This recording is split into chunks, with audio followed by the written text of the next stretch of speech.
కృష్ణం వందే జగద్గురుం.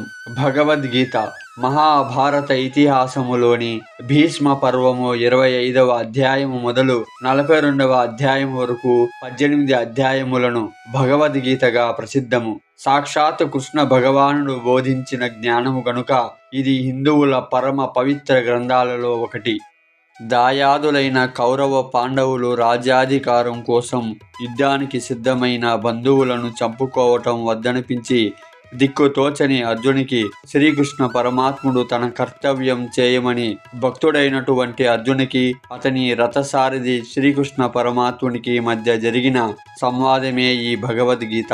ఈ భగవద్గీతను తెలుగు గంధము అనే మన యూట్యూబ్ ఛానల్లోని ప్రతిరోజు కొన్ని శ్లోకాలను వాటి అర్థాలను వివరంగా ఉదయం 7 గంటలకు మీకు అందించడం జరుగుతుంది. కావున ప్రతి ఒక్కరూ విని ఆ భగవంతుని బాటలో నడుద్దాం. ఓం కృష్ణాయ నమః.